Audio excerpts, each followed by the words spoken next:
two straight parallel wire both carrying 10 amperes in the same direction attract each other with a force of 1 into 10 to power minus 3 Newton. If both currents are double then the force of attraction will be, अगर दोनों में current क्या कर दिया, double कर दे, तो force of attraction क्या होगा?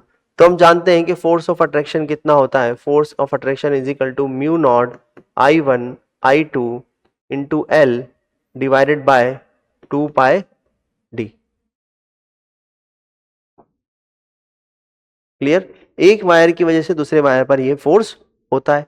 हमने यहाँ पर सब कुछ कांस्टेंट रखा है, डी कांस्टेंट है, एल कांस्टेंट है, सब कुछ कांस्टेंट यहाँ पर है. और यहाँ पर हम कह रहे हैं कि यहाँ पर दोनों में जो है वो 10 एम्पियर करंट फ्लो हो रही है इन द सेम डायरेक्शन. तो फोर्स कैसा होगा? अट्रैक्शन होगा. इसलिए हम यहाँ पर क्या कर देते हैं, जो दोनों में करंट सेम है तो इसको लिख देते हैं mu not I square divided by 2 pi D. सब कुछ सेम है इसलिए हम बोल सकते हैं F is proportional to I square. Clear? तो हम लोग लिख सकते हैं कि F2 divided by F1 is equal to F2 divided by F1 is equal to I2 का स्क्वायर डिवाइडेड बाय I1 का स्क्वायर. क्लियर? तो हम लोग लिख सकते हैं कि F2 is equal to F1 into I2 कितना हो गया? 2 ऑफ I, 2 ऑफ I का square divided by I square. Clear? पहले करंट कितनी थी? I, फिर करंट कितनी कर दी हमने?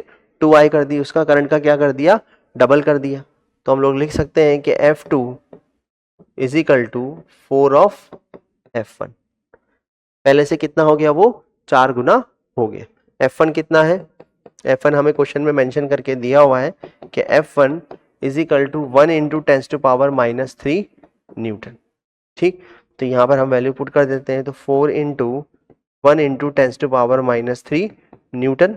सो F2 is comes out 4 into 10 to power minus 3 newton. Means 4 जो है वो पहले का कितना हो गया? 4 टाइम्स हो गया. और ऑप्शन सी हमारा करंट है, सॉरी ऑप्शन सी हमारा करेक्ट ऑप्शन हमारा ऑप्शन सी है, क्योंकि हमने यहाँ पर क्या किया? करंट को डबल कर दिया. करंट को डबल करने पर हमारा फोर्स क्या हो गया? 4 टाइम्स हो गया.